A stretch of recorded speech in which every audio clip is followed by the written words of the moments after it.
Hello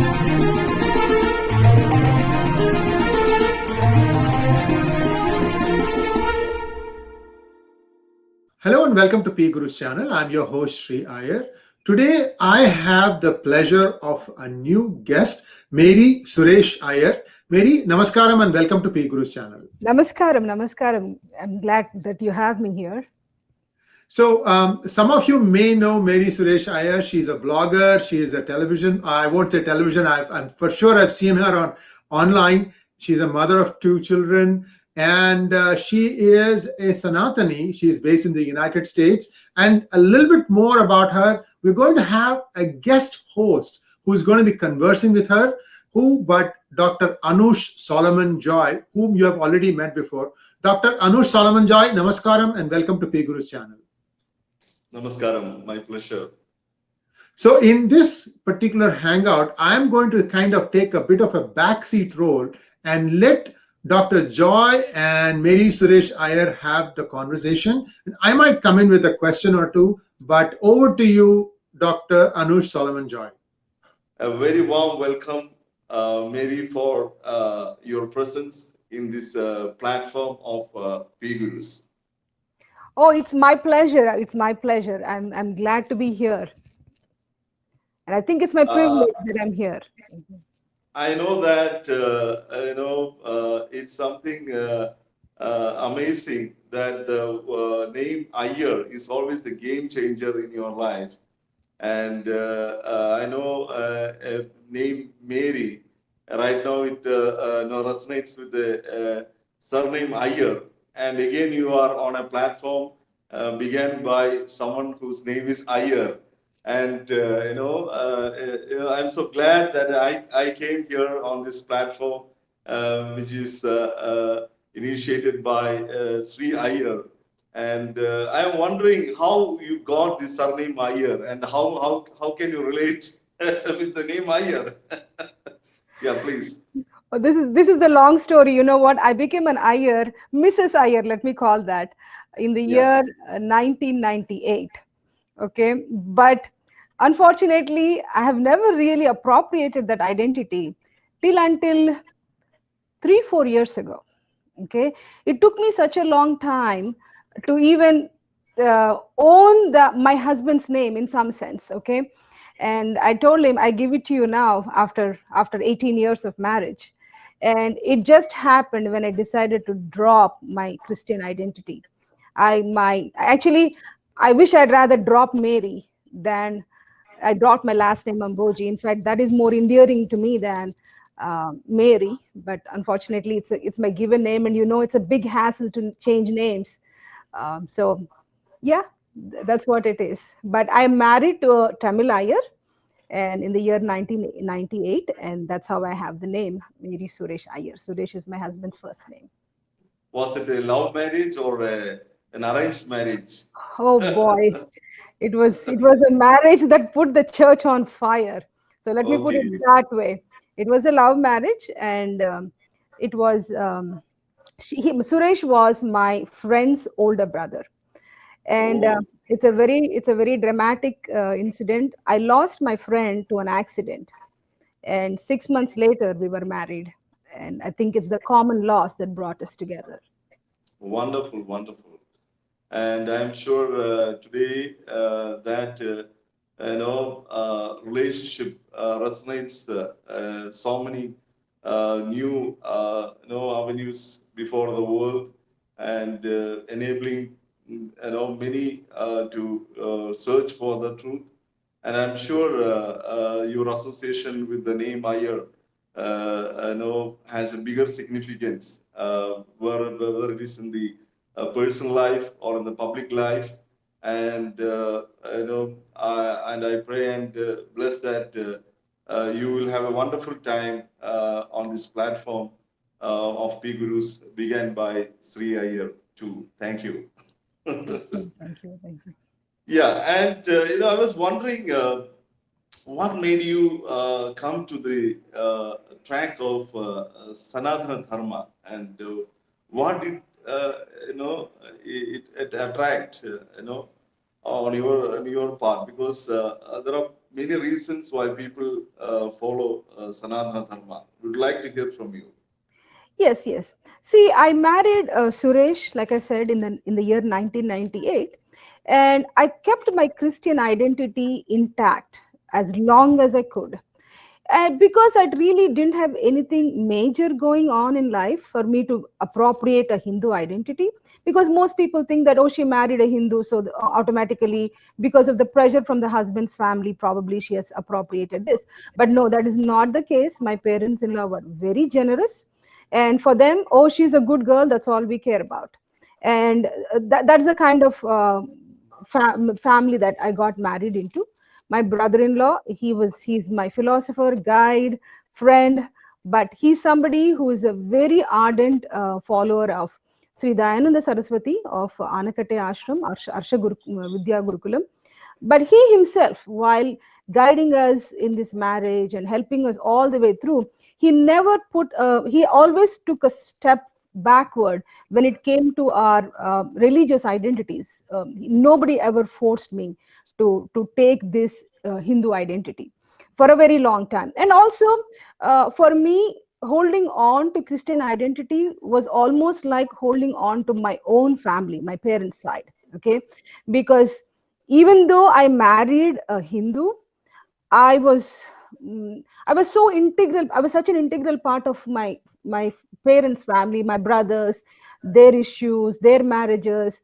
My father is actually in the due course of time. I'll talk to you. My father is part of a very cult-like church called Layman's Evangelical Fellowship.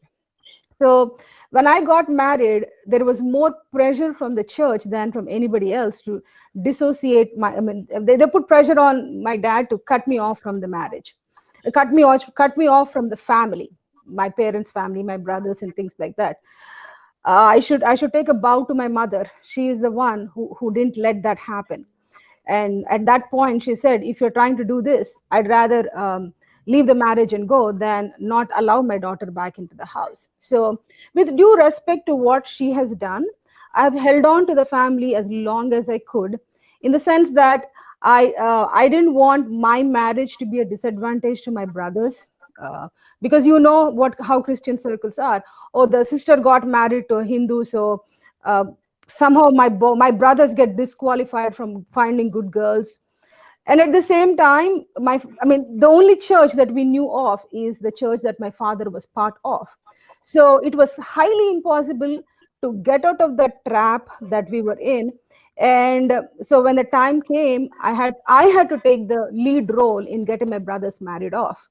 Even though I was out of the Christian circles, my father was stuck to this church, and it was his way or no way. So if my brothers had to get married, they have to get married only with the girls that were part of my father's church. So, and obviously there was really no outer Christian connections, so they were kind of stuck with that. And I stayed in some sense with this Christian identity, so that my brothers could, when the time came for my brothers to get married, I could reach out to Christians. So that went on for another 10 years, because they're much younger to me. So by the time they got married, they settled down, uh, it was 10 years. So I never really thought about my religion, my convictions, how do I raise my kids. These thoughts were really on a backbench for a very long time. But fast forward to 2014, my father, after my marriage, was kind of put on he was a man who got his entire family converted, and he had a lot of people that he got into Christianity, because he's a genuinely nice man, and he's very well educated from his community, and also he's from a farmers. We are a farmers family. My parents were farmers, but they were very rich farmers. They were not poor, indented labor, nothing like that. But they came from a very rich background. But they didn't have this elite education or anything like that. So my father was the first one, not just a graduate, but he was an engineer from that entire region. So a lot of people looked up to him, and a lot of people he was instrumental in converting a lot of people. So when my father, when I decided to marry a Hindu, he was looked down upon, and you know how churches treat them, and they kind of didn't allow him to. I mean, in this church, being on the church platforms to preach is the biggest honor you can have. So they kind of sidelined him for a long time. And I'm wondering whether your father's family will conclude that you became a Hindu because of the influence you had from your husband's side. And we all are awaiting, what was those things, whether it is something that influence from your husband's side, husband being a Hindu, That's right. that made you come to the path of Sanatana Dharma, or whether you had a personal experience, the so-called they call epiphany or whatever it is, an encounter where you decided, a conviction, a turning point that help you to come to the path of Sanatana Dharma. Yes, yes, I'm coming to that. So Yeah. fast forward to year 2014. My father was desperate to get back into this church to become the preacher again. He was retired, and I think he was bored out of his mind. So he wanted to get back the preacher's position, more like an evangelist who's in charge of his own center. So that was his ultimate goal in life. So for a long time, because of my marriage, my brother's marriage, they kind of kept him aside. But in 2014, he came to visit me, and as part of his, when he always came, every time he came here, he wanted to go see the church head who actually lived in Detroit. So this trip he somehow wanted to go, and we always resisted it, but that was one time we didn't resist. So he went there and struck a deal with with that man, and won himself his own center. So this was in the year 2014. But then when I tried to dissuade him and trying to find out that, because this is not part of your retirement plan, so I tried to dig into what is it that my father was sent for, because it was not a new church that he was building. It was a church that was already in place, and there was another family, and apparently that family was driven out and my father was put in place. So I started to communicate with that family, and today I just released an expose about that family and what that family has gone through because of this church. Their daughter was sent to this church's Bible school, and she fell into the hands of church leaders who abused her, who pimped her out, and it's a very, very pathetic, sad expose. And my viewers, I mean the PGuru viewers, if you get a chance, please watch it.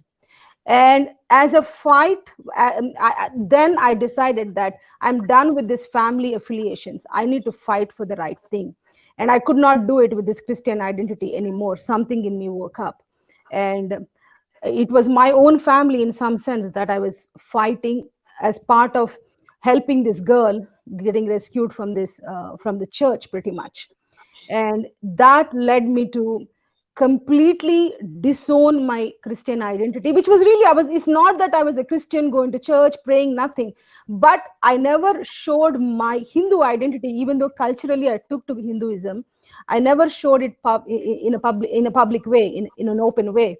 But after this, I've come out, and today, if I'm able to fight this fight, you see the picture behind me, I the Mahishasura Mardhini, the Lalitambika, that I have appropriated the strength of this goddess for me to carry on this fight. It has not been an easy fight. It's been 6 years now.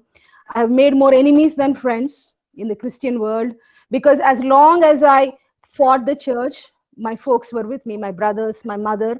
But once when I said, you know what, I need to find out if what these people are doing has any roots in the actual doctrines of the Bible. And when I start digging in, start rereading the Bible and trying to understand where this fanatism is coming from, I realized that most of it is actually biblical. And that's when I said, oh my gosh, how did I not see this? So many times, the irrational behavior of my father, I thought it was eccentricity, but I never realized that it was coming from his deep belief in these doctrines. And when I started discussing about that, exposing them, and kind of talking about it in public platform, it's kind of my brothers and my mother. It's not like they speak against me, but they kind of isolate themselves. They want to say she's Hindu, we are Christians. So there is a line that they drew around themselves, which is okay. That's fine. In the path of dharma, you have to do the sacrifices. If I Wonderful, could interrupt wonderful. for a second, if I could interrupt, Mary, this is a curiosity question on my part. Did your brothers marry into your own church, or did they marry outside of the church?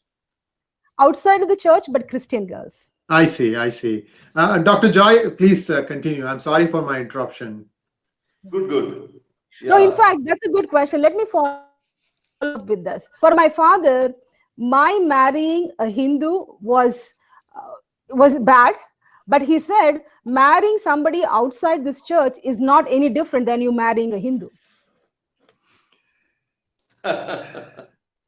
Yeah, you see how strange it is. Religion, can limit man's, freedom of living, and you yours have experienced to what extent that is true. And right now you live in US, and it's a Christian majority there. And I have noticed there are thousands of Americans. They are quitting Christianity to follow Hinduism. In other words, Sanatana Dharma. And what do you think such a phenomena? Why is it happening in a hardcore Christian settings like United States? So really, the kind of people that we are seeing living in hordes are people who are seeing contradictions in their families. The contradictions of the parents acting a certain way in front of people and acting different inside closed doors. I think those are the first ones to leave Christianity, and they become such advocates of Sanatana Dharma because they find the freedom that they never experienced in their Christian homes. The freedom of thought, the freedom of sitting and demonizing everybody who don't follow Christianity, and kind of coming out and seeing. For me, that was the big revelation. Coming out and seeing that all these people that we thought were demons and devils and Satan's agents are people of good virtue. And how come we were told that these are Satans and these are the most evil people? And look, I mean, especially I married my husband, but even though there is still like anything that they do good is just by chance, it's not that they have any deep convictions or that kind of suspicion that was inherent. And those are the things that fell off. It was like scales falling off your eyes as Christianity's hold started getting loose. I think even in Hinduism, the kind of Christians that are converting in the United States are pretty much those conversations I have with them. They tell me the same thing too. Yeah, I know how true it is. I think Christians are privileged in one sense that they are very, proximal to artificiality than any other in a group of people. There is no need for them to search for something which is unnatural, and it is always next to them, especially in the religious settings, as well as part of those religious beliefs in their family circumstance too. I have noticed this that and Sanatana Dharma, on the contrary, it is very natural. It is complementing to that which is natural. So there is nothing artificial in that. So someone from a Christian background, if they are willing to know what Hinduism is all about, I'm sure they will jump out of Christianity because the kind of liberty, the kind of the natural spirituality, there is nothing artificial. There is no fabrication. It evolved by itself. It's very natural, and you feel good. You feel genuine. You feel refreshed. You feel full of life and abundance and peace when you leave the path of Sanatana Dharma. And I'm so glad that God had already given you that kind of a settings in your family living where you met a person who is a Hindu. I don't know to what extent he is a Hindu, and even though he is a Hindu, I'm not ridiculing anybody. For pardon me, but I am No, no, no. sure that that gave you the right kind of context, an inbuilt context where you can experience, and your shift was just like another door, another room. There was no need for you to acute a bigger social context and travel a distance. You already have someone as a husband who is from the background of Sanatana Dharma, and I'm sure you're so blessed and in that way, and you can definitely pioneer things in such a way that will enable many people, many Christians in US to know what Sanatana Dharma is all about and how they can relate their life with the Indian Vedic spirituality. And let me add certain things, right? When you tell me about my husband and his Hindu values and all those things, I mean, in some sense, they think that they're very not ritualistic, but they are. I mean, even though they deny it, I have seen that they are. But one of the things that I have come to find out is most of the ideals that we aspire to have in Hinduism, being a good person, helping, and all of these things, that had to come with lot of bombarding, preaching, somebody holding your hands and telling you this is how you should do, this is how you should live, and putting this fear of God that you will go to hell if you don't do these things. Those are the things that they naturally did without any kind of hand holding or browbeating and any kind of religious compulsion, somebody trying to preach day in and day out that this is the way you have to live, without any of those outside compulsions. They naturally knew how to live an ethical, uh, a good life, and a life that is responsible. Okay, that came to me as a shock. I said, you know what, all of these things we thought was possible only if you had this dramatic experience, that you have a born again experience, and then a pastor is dictating to you a day in and day out, and sitting and praying and breaking your head and crying, rolling on the floor. With none of this drama, these people are able to live a ethical life. Yeah. Okay, so Yeah. that means there is some value system that is built into the Sanatana Dharma, Yeah. that is inherent, that is a compass, that is a guiding principle for these people. And I think that was the one that kind of made me to uh, get curious. I used to be in a lot of denial, like, oh, okay, whatever, how can they be better than Christians, kind of thing, right? But it only after I saw this thing that happened, I kind of openly started acknowledging that your ways are better than mine, so let me just follow suit. Wonderful, wonderful. See, me being having the similar experience which you are going through from a Christian background, I became a Sanatana Dharmi. I am trying to reach out to Christians almost on a daily basis through various platforms. And one of the experience which I have is this. And the moment I talk about Hinduism or Sanatana Dharma, no, they strike a distance. They move out. They say, we don't want to listen further from you. We know what you are going to converse with us. They're very prejudiced. And I wanted to ask you, what set of things would you like to convey to such kind of Christians? What would you say? At least I would like to get some points, maybe 5 points from you. What would you like to tell such kind of audience who are listening to this platform of PGurus? Now, here is the thing. Before I even address the what are the way forward, first of all, what is it that is giving this kind of reaction in them? We need to take a step back and see what is it that makes them say, you know what, I don't want to do it. This, don't even talk about it. Okay, it's such an abomination. So, what is it that they have in their mind against Hinduism that is not even allowing them to open and find out? The biggest thing obviously is that they accuse of the accusation that Hindus are idol worshippers. They worship stones, they worship the work of their own hands, And I've said somewhere else, somehow in Christian circles, in especially these evangelical kind of churches, they have attached idolatry to sexual immorality. I don't even know where that connection came from.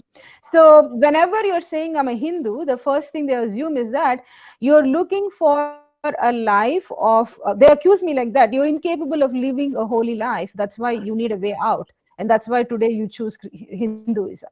Okay. So there are many layers of fear of hellfire, fear that God will punish you. So seeking the truth doesn't even occur to many of their minds, because now even to talk to a Hindu is a sin in some Christian circles. Okay.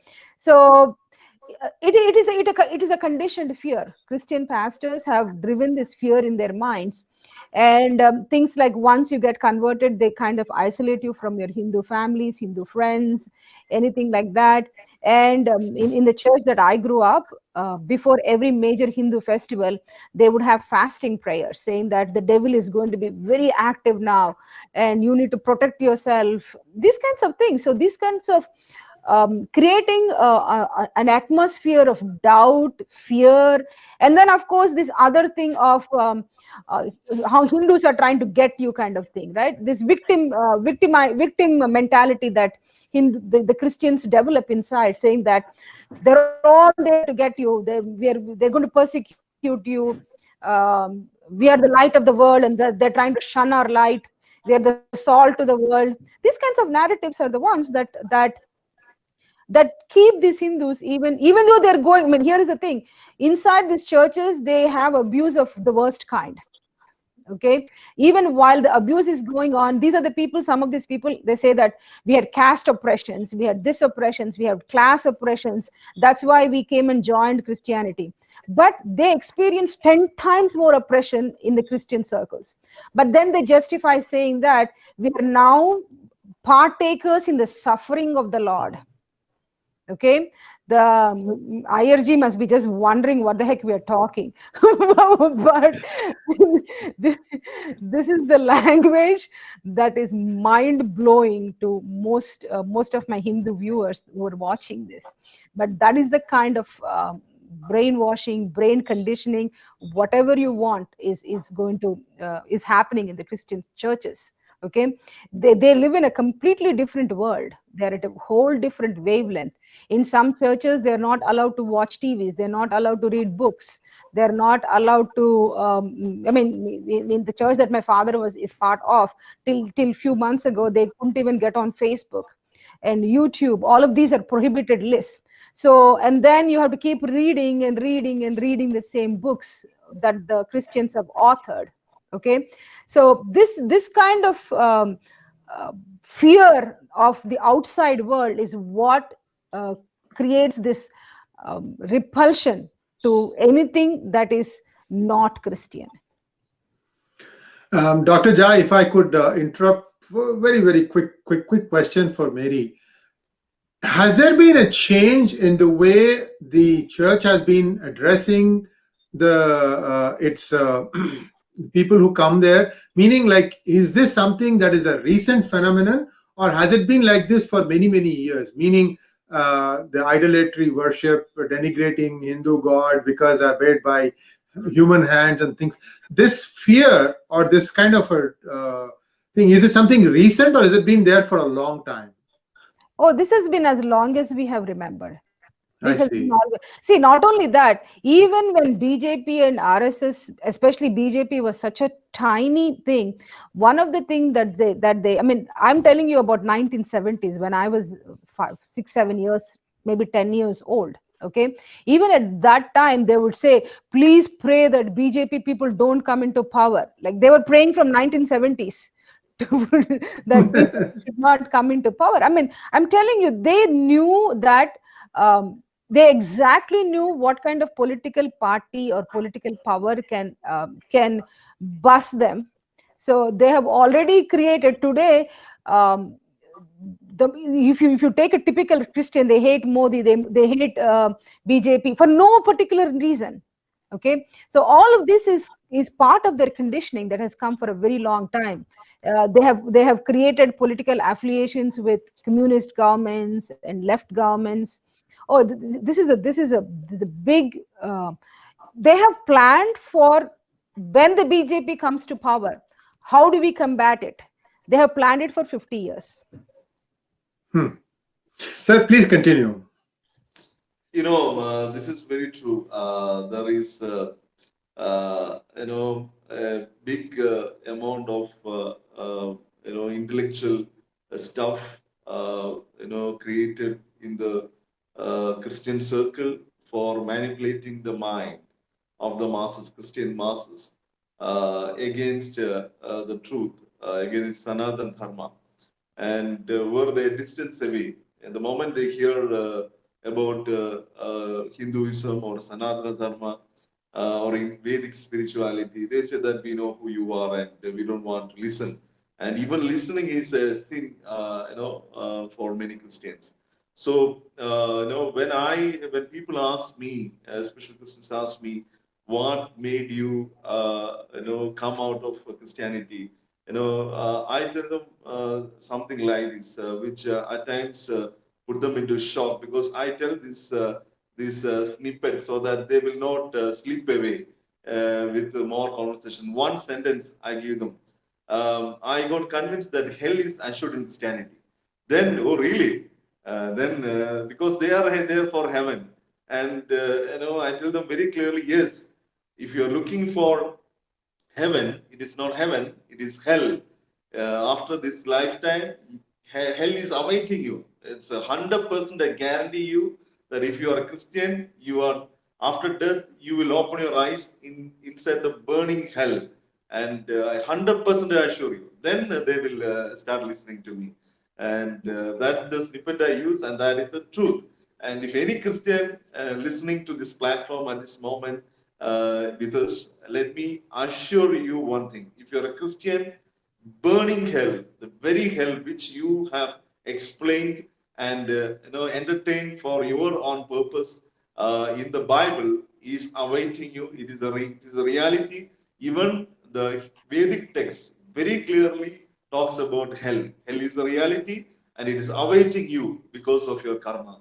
And unless you follow what Sanatana Dharma says, you have no escape from hell. If you are in search of heaven, moksha in Christianity, you are on the wrong platform. Let me make it very clear, and I hope you all agree with me. No, definitely. Christianity is the hardest path to spirituality, as I say it. Okay, if you want to be spiritual, you cannot be on the Christian bandwagon because of the simple things, right? Converting somebody else from another religion to Christianity, conversion itself is a violence, as Dayananda Saraswati Swami Dayananda Saraswati said that. said Yes, that, right? yes. And I Yeah. believe it. I have seen it with my own eyes. Like I have seen how many girls get married without a single family member. And I have seen that happen to boys. And it is not a small thing. In a culture like India, marriage is an affair where the family comes together, the siblings come together, aunts and uncles come together. And to take the joy away from that family just because you kind of trap this person into the church, for that itself, Dr. Anushji, they will burn in hell. Okay, they broke the, how many parents cry, even not even, I'm not even saying that these are Hindu converts. I have seen where this church stole people from another church, and they actually did this to another Christian. Yeah, one of their thing is pot fishing. They do a lot of pot fishing. Correct. Yeah, it really is. Yeah. So when you say that hell is awaiting you, in every true sense, I believe that. Okay. Exactly. Yeah. And I joke with people and say, oh my gosh, you know why I left Christianity? I was so scared that I'll be stuck in eternity with people like you. I couldn't even, imagine, I can't even put up with you all for 30, 40 years here. And imagine being stuck in eternity with you all. That is one of the reason I ran away from Christianity. Because by mistake, if I end up in hell or heaven with you, that would be a bigger torture than the actual hell or heaven itself.